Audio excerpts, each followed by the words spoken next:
Welcome back. Today is May 9th. This is Monday, 2 days before the Basic Hypnosis Training Program in Daytona Beach, Florida. Every time I clear my throat, it's like a good song. The voice comes better every time I clear my throat. Go deeper into your understanding of how suggestion influences you. This will review Chapter 102, Chapter 2, and the background of hypnosis. We'll do it quickly because this is a basic hypnosis training program and it's not intended to spend a lot of time looking at our founding fathers. And yet, I want you to know where hypnosis has come from. It's old. The stuff, this stuff we call hypnosis is old. It's found throughout all cultures throughout history, ancient, modern. All account for the human ability to respond to suggestion. It creates us as human beings, Homo sapiens sapiens, very provincially wise man. We consider ourselves the peak of the pinnacle of development for humanity. That's the white Western model of, it's a Judeo-Christian foundation. It doesn't necessarily need to be white. I do have a Roman Catholic foundation. I am not a practicing Catholic. I do believe in a divine, creative thinking stuff from which the universe is made. I have no problem saying I'm a spiritual monist. I believe in God, however you want to call that. In primitive societies, the shaman or medicine man or woman would have to go into that place with their tribe, their people, their team. In some cultures, there is the concept that the shaman goes out there and collects pieces of the lost soul retrieval. Perhaps there's a battle for the spirit. Perhaps the spirit is splintered or burdened by parts and ideas that are not so beneficial to oneself. Maybe thoughts, ideals, and behaviors of other people. One's parents, one's elders, one's colleagues and friends. Spiritual assistance may be called in from other dimensions to assist in many forms of healing. So today, in the idea that the background of hypnosis stems from medicine people and healing people, I offer for you a prayer. You can choose to use this prayer if you like, or reject it if it's inappropriate for you. And thank you for giving me this moment to ask my helpers, my spirit advisors, to come in and give us assistance today.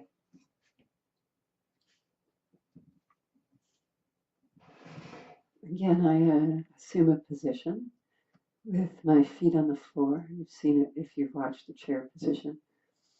My hands stretched out to my sides, usually with the palms open.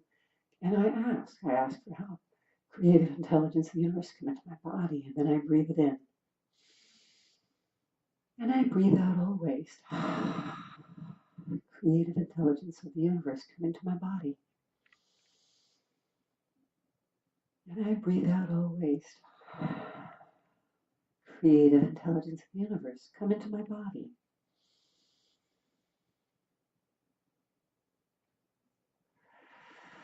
And breathe out all waste. If I recall, this is a prayer modified from something from Stan Krippner. I think it was from one of his books about studies with indigenous people in Central or South America. Studies for me from 30 years ago. Here's another prayer I find very helpful.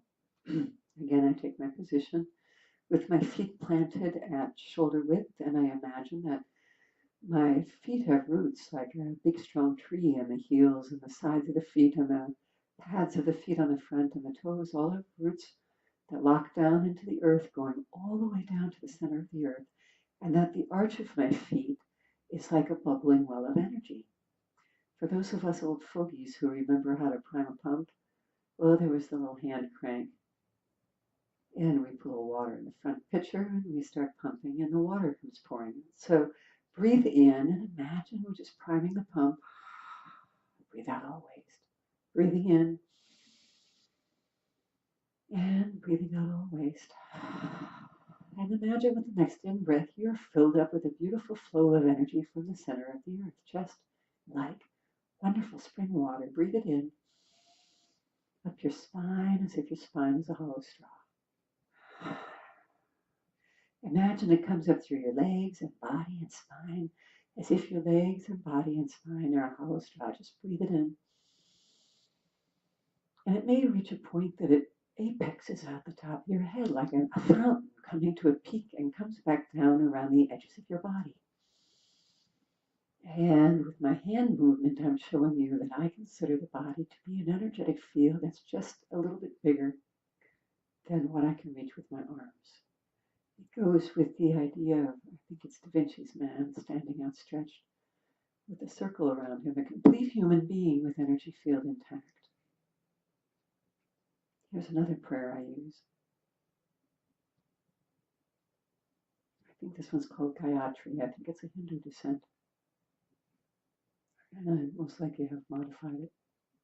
So please forgive me if I'm using one of your prayers and I have modified it, because for years it has been with me and it has adapted itself to fully meet my needs. O you whose rays illuminate the entire world, bringing life to all things, illuminate also my heart, so that it too may do your perfect work. For I can of my own self do nothing. My little prayer, and I have my Catholic upbringing where I still do the cross myself. I do genuflect, and I do candles of prayer for petitioning and gratitude and forgiveness. I have many spiritual practices that I include with hypnosis. Those will be in a more advanced class. That's looking at spiritual applications. How about a little wind pop? There we go. That makes it sound better. So in primitive societies, we would see the medicine man or the shaman helping people find that place inside. In the ancient cultures of Rome, Greece, India, Egypt, all these cultures look at there's a gift of healing related to sleep. In the Greek model, it's the Asclepian sleep temples.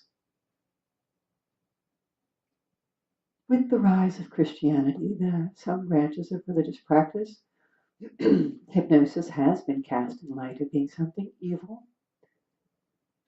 And perhaps the information about the true nature of hypnosis has been held in secret by the ruling caste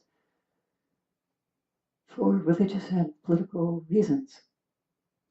If the uneducated public is led to believe that someone hypnotized is under the control of the hypnotist, and the hypnotist is in league with the devil, unless those using suggestion to influence the minds of others are affiliated with the established religious and political structures,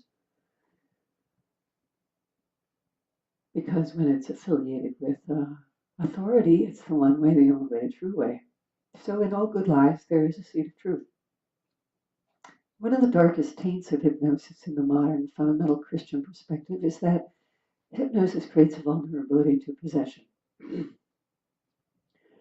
With a doctorate in counseling psychology and a professor who discussed how evil exists right here in the human heart, I think it is more likely that hypnosis allows us to find both the best and the worst of our own innate processes.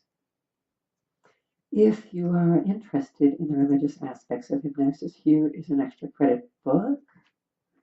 This is put out in 1962 by Wm Jennings Bryan. Wm Jennings Bryan. And the book is called Leave Something to God, the Religious Aspects of Hypnosis. So for those of you who are most interested in a Christian perspective of hypnosis, this is a small, easy-to-read book. And here's what is most relevant for us in this basic hypnosis class. Here is this Christian man Oh, this is Wm Bryan Jr. Did he argue the Scopes monkey trial? I'm going to have to look that up. Hypnosis is a normal physiological phenomenon, an altered state of consciousness, similar to but not the same thing as being awake, similar to but not the same thing as being asleep. I was 3 years old when he published this book. Hypnosis is produced by the presence of two conditions. One, a central focus of attention, and two, surrounding areas of inhibition.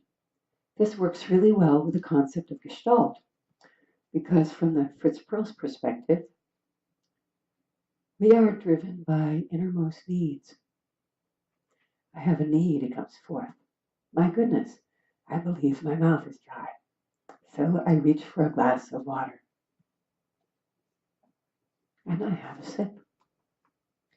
Every time I lift the glass to you, imagine something new is coming into your mind, and you sip of the unconscious well for all those remarkable things that are transforming in your mind and in your life at this time.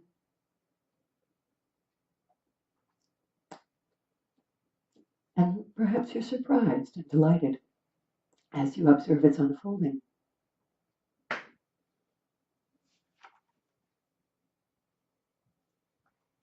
Once my sip of water is done, I no longer have the dry mouth, so I'm no longer driven by that drive to seek water. It falls back. It becomes less central in my focus. It's inhibited. The next urge is to resume my teaching with you, which comes foreground. And as every thought and need emerges and comes to the center, it finishes and goes back to the background. So foreground and background are relevant in the discussion of hypnosis. The state of hypnosis, in turn, this is page 5 in Leave Something to God by Wm Bryan Jr., MD, JD, PhD, who also wrote The Chosen Ones, The Art of Jury Selection, and was a founder and director of the American Institute of Hypnosis. The state of hypnosis, in turn, produces three things. One, an increased concentration of mind. Two, an increased relaxation of body. That certainly goes along with what we're doing in this basic class. And three, an increased susceptibility to suggestion. I concur, and I like the way he writes. He also has a wonderful page where he shows how the mind operates in its normal state, in an enhanced state, and in an aroused state in which suggestions have been all harnessed and returned to their normal functioning. I recommend this book. Page 8 has the nature of hypnosis in that wonderful diagram I just showed you. So this is an extra credit book. You can earn one more point on your test if you throw it in as an extra credit. Wm Bryan, Leave Something to God, and the 5 points that he made on page 5. Page 5? Yes, page 5. All right.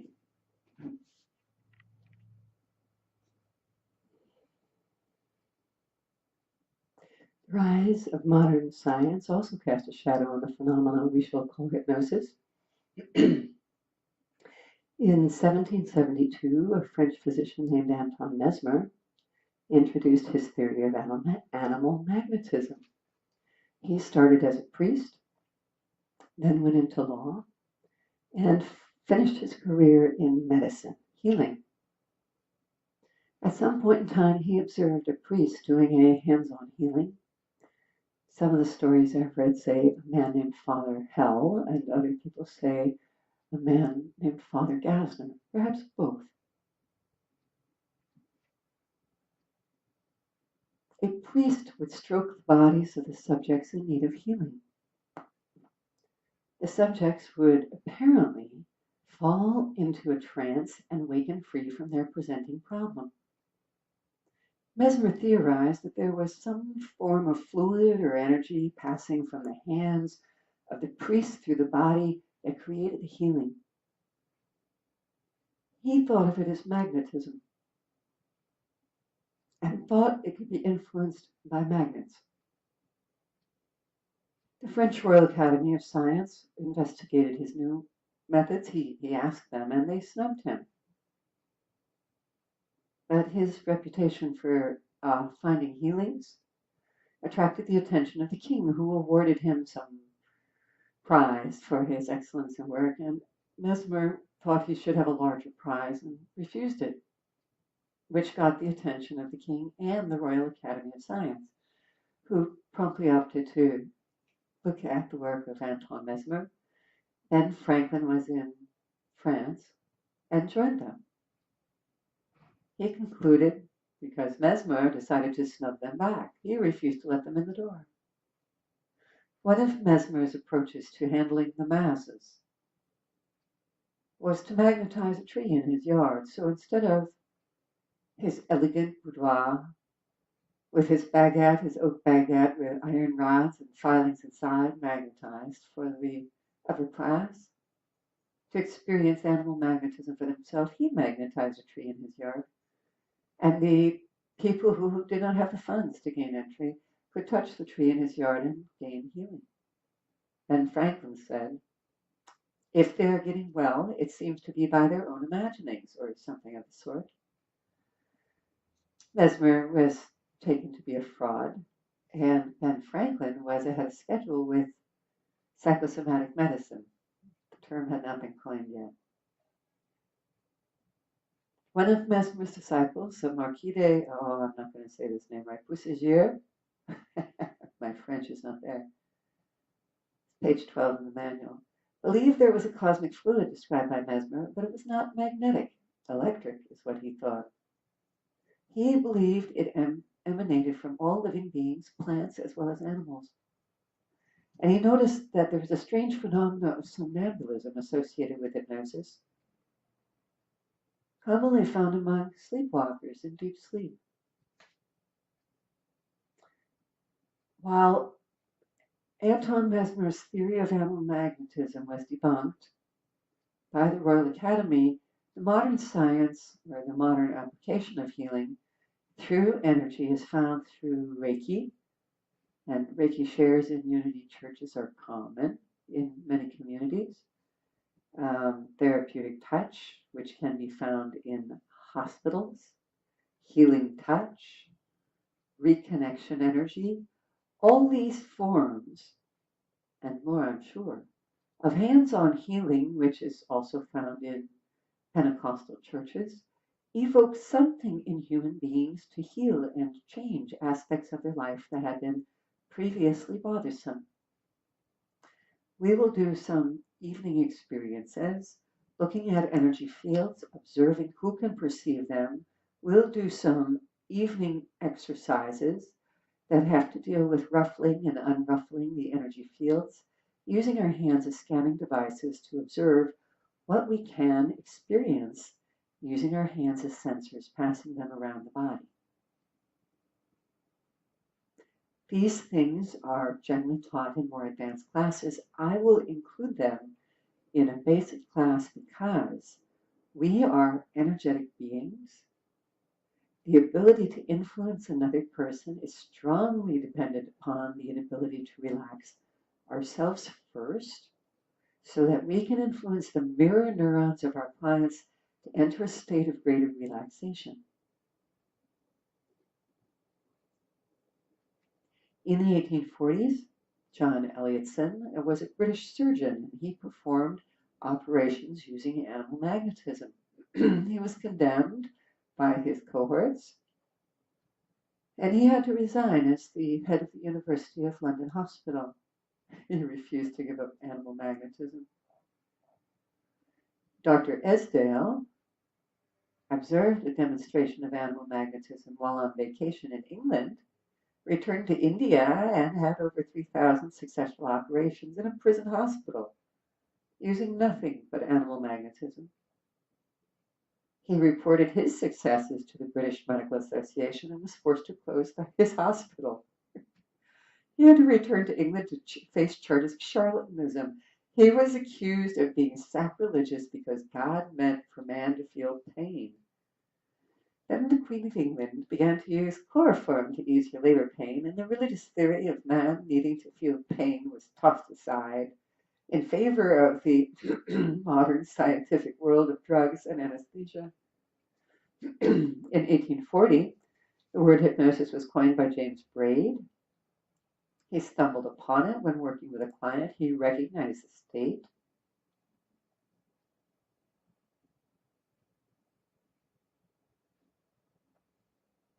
He didn't want to be drummed out of business like any of his predecessors, so he changed the name.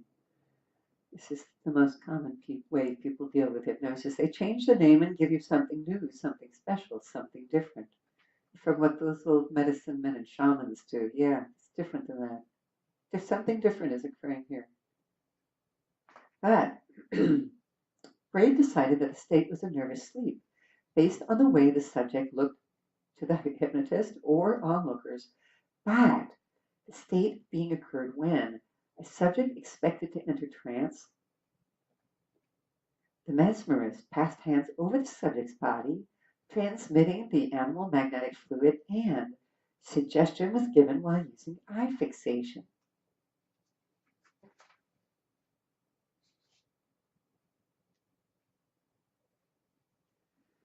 With the move from religion, shamans, witch doctors, a spiritual assumption of divine intervention along with all those hand passes and energy exchange was rejected as insufficiently objective to be subsumed by the material domain of modern medicine. The subtle energy perspectives of hypnosis are what science considers secondary perceptual qualities relating to sensory perceptions and impressions that an individual finds personally meaningful. Primary perceptual qualities involve the perceptions of things that can be objectively measured by more than one person and receive the same measure. Braid selected a word to describe what the state of being looked like objectively: sleep. He named it hypnosis in honor of Hypnos, the Greek god of sleep. By the time his research had been published in many languages, he realized hypnosis was not sleep. He tried to rename it. Monoideaism, the mind locks around one idea. But hypnosis was catchy. And so many of the misconceptions about hypnosis today come from its history and its many forms of being named in order to avoid the idea that it was charlatanism, it wasn't true science.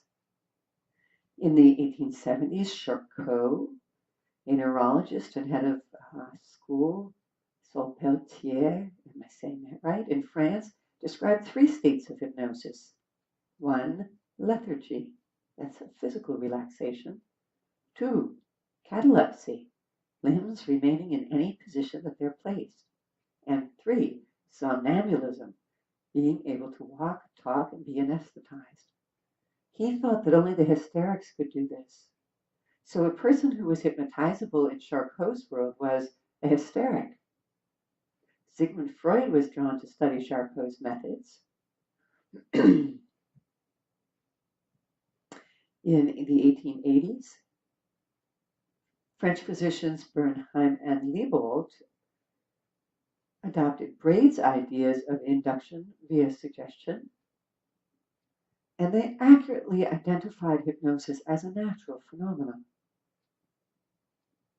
Sigmund Freud studied with them as well. He wanted to use hypnosis to unlock repressed memories, and it is reported he was not a good student of hypnosis because he thought that deep trance was needed for hypnotic successes to occur. He was only able to obtain deep trance with a small group of his clients. Brewer, German name I'm thinking, maybe Viennese, was the leading medical hypnotist of his day. He discovered that symptoms were reduced or eliminated After the subject was able to describe the experience fully, he developed the concept of using catharsis as a tool of healing with hypnosis to accelerate the process. Freud put aside hypnosis and developed his theories of psychoanalysis. He took a position that humans have both conscious and unconscious processes. He used an iceberg or island model, with the observed portion of the iceberg or the island being above the water and a larger percentage of that iceberg or island being beneath the water.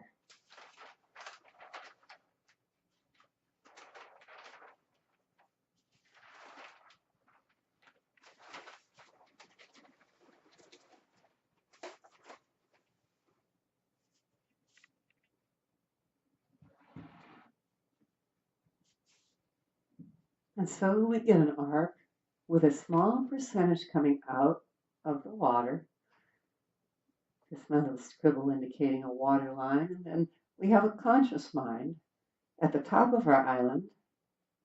We have a subconscious or unconscious mind directly below the surface, and then beneath that, where the island reaches the bottom, where the ocean and the ocean bottom are one, we have what Carl Jung referred to as a collective unconscious. This would be the iceberg or island model of depth.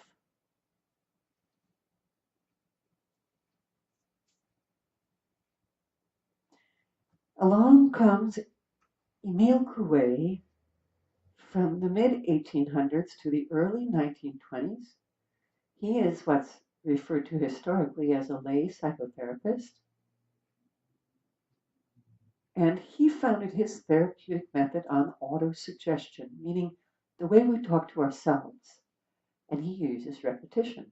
Very effective model. Every day in every way, I am feeling better and better and better. Every day in every way, I am more and more comfortable with myself. Every day in every way, my hypnosis skills are growing by leaps and bounds. Every day in every way, I am becoming more and more aware of how I use suggestion. Every day in every way, I am more and more aware of how suggestion influences me. Every day in every way, I am becoming more and more aware. Every day in every way, every day in every way, I am becoming more and more comfortable with myself and having more fun with using my senses fully to achieve more of my objectives. More and more of my objectives each and every day. And then we have Phineas Quimby. He's a European mesmerist. Apparently, he was touring the United States, working with people suffering from all kinds of problems. And one of the women he helped, it's reported, is Mary Morse, née Baker Edie. Apparently, she studied with him and went on to found the Christian Science Church. Mary Baker Eddy, Mary Baker Edie. I think it's Mary Baker Eddy. I think it is a marvelous development of mind. But she refused to use the word hypnosis or mention of it in any of her teachings. So the science of mind is found throughout history through people who influence the minds of others for the better in many different names. In 1901, a man named Edgar Casey discovered that while he was in trance, he could diagnose illnesses and provide treatments. His work is still available for review in Virginia Beach through the Association for Research and Enlightenment. After World War I and World War II, there were surges of interest in hypnosis in the search for what would help with war trauma, battle fatigue.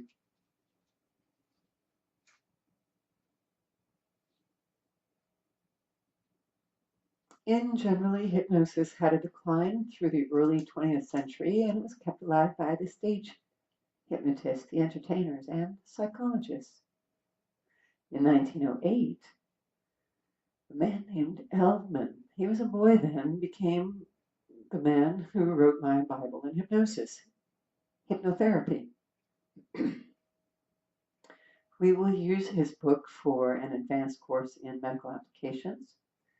Elman noticed that A successful induction might take anywhere from several minutes to several hours and required a bright light or other fixation device. While practicing it for himself, Elman noticed boredom and eye fatigue. He learned from an eye doctor how to obtain eye fatigue more rapidly and developed methods of hypnotic induction that induced hypnosis quickly. Methods such as the Dave Elman two-finger technique made hypnosis a more viable tool for medical use. And you'll find that in Dave Elman's book, Hypnotherapy, Chapter 7, pages 41 through 50. Elman concluded that the subject was always in complete control, able to suspend belief for what he called the critical faculty or critical factor of the mind, and able to receive pleasing suggestions.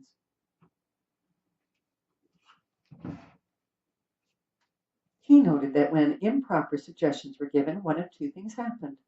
The subject would reject the suggestion or terminate trance.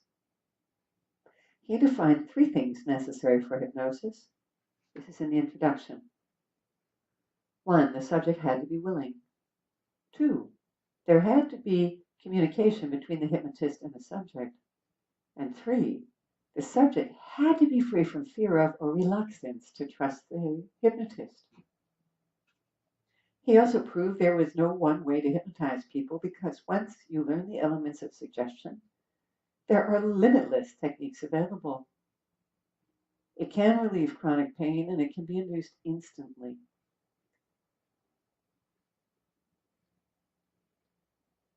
In 1945, there were only a couple of hundred people in the United States using hypnosis.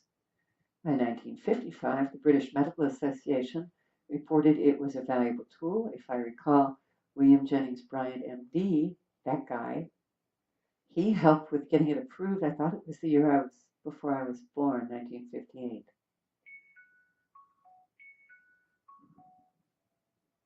All those background sounds of cell phones send you deeper. Yep, hypnosis was given approval for medical modality by the American Medical Association in 1958. In 1975, hypnosis was listed in the Dictionary of Occupational Titles. There are many titles in there, and people will make mock of us being in there, but we are known, and yes, there are many certified hypnotherapists in the world. It is useful for behavior modification, relaxing, and perceiving the more subtle levels of one's spiritual life. It has been useful for creative enhancement, weight and pain control, sports improvement, accelerated healing, painless dentistry, natural childbirth, improved study habits and test taking, stress reduction, goal setting and achievement, and overcoming mental or emotional blockages. Olympic and professional athletes routinely use hypnosis to reach more intense, efficient levels of performance. Psychologists, coaches, parents, students, massage therapists, and medical practitioners can benefit from learning to use suggestion more effectively.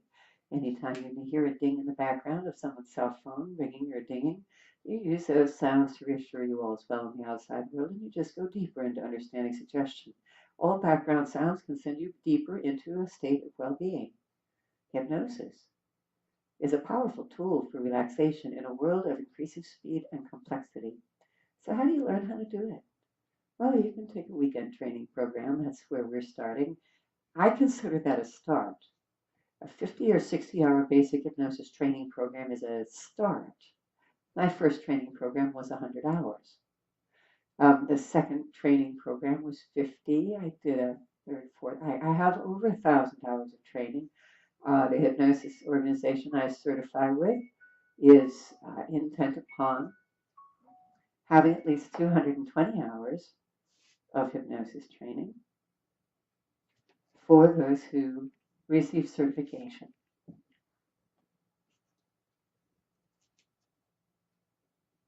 Sometimes the things you'll see in hypnosis have spiritual components. One of my best educators, Mark Gilboyne, also known in the field as just Gilboyne, he took his last name and split it in half. He assured me that in his entire career he never saw a past life regression. All his clients experienced and expressed their regressions to cause in current life experience within the Gestalt frame of reference that formed so much of Gilboyne's therapeutic application of hypnosis. I myself had 2 years of past life phenomena that occurred right after I finished certification and opened my private practice, and I didn't believe in it. It didn't meet my Catholic heaven, hell, and purgatory background. Even though I left that religious background as a child, it was still there embedded in my unconscious mind. It took a couple of years before I found myself at the shrine of St. Mary's, on my knees in prayer, and said, Dear God, I don't understand this, but it works. People are getting better, so I'll use it. And then I didn't see a past life for years.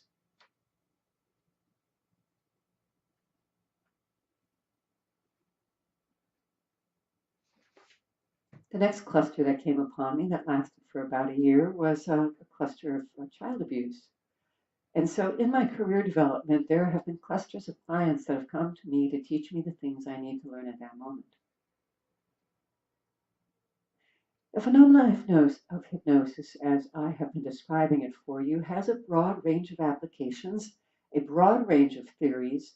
There is no one agreement on what exactly hypnosis is, but for the purposes of this class, we will call it a natural state that in which the conscious and the unconscious minds are aligned in achieving a particular goal.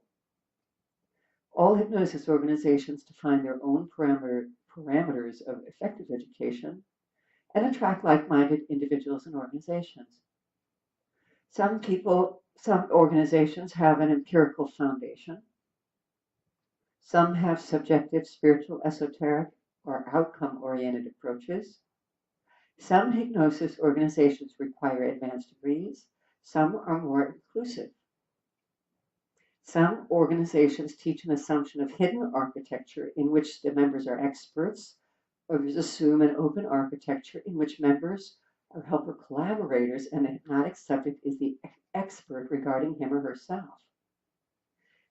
This course is about a hypnotist as a helper assistant, oriented toward an existential humanistic foundation in the human need to find meaning in self and the world.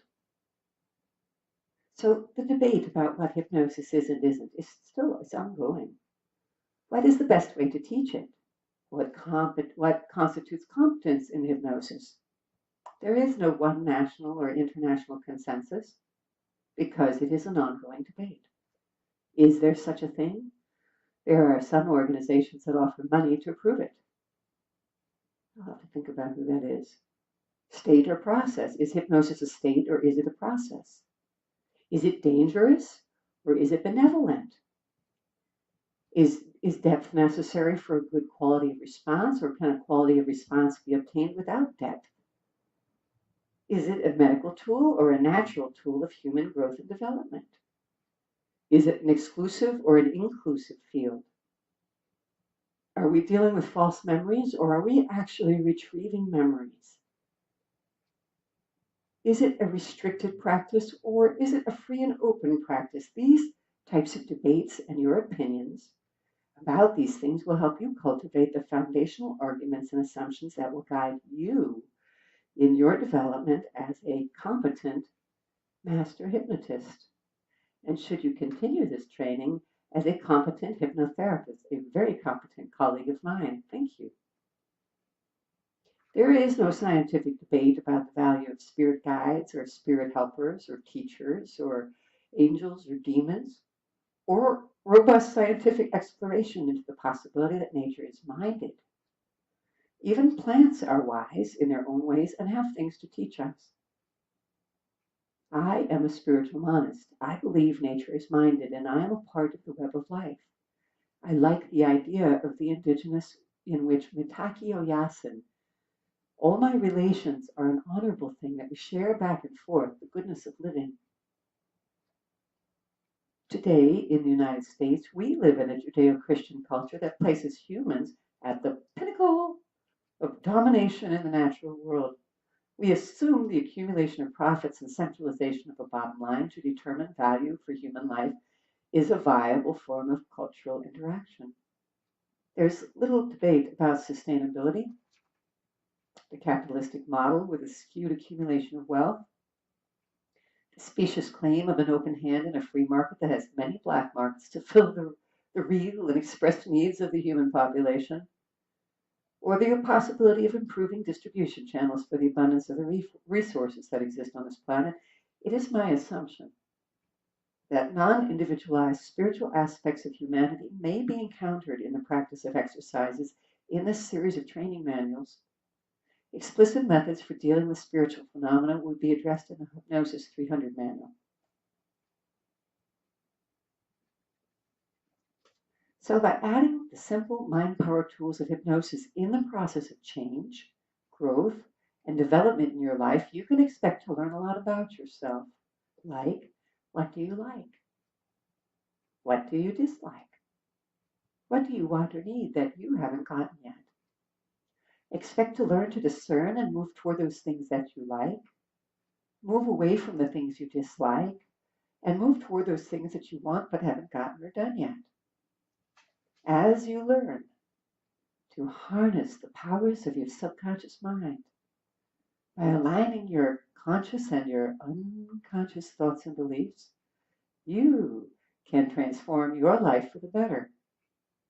You may find yourself entering into a greater awareness of the spiritual, a sense of life's interconnectedness. You may find yourself becoming more spontaneous about your life and ability to interact with yourself, others, and your environment. Hypnosis can be learned through various mediums, from long years or short weekend seminars, home study, reading, and practice. I do believe it's possible to gain proficiency in this field through ongoing practice.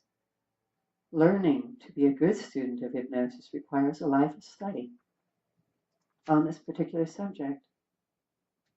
So if you would, I will bring this chapter 102, chapter 2 of this pre-assignment to a close, and I'd like you to take about 20 minutes to write in your journal what you have learned about yourself.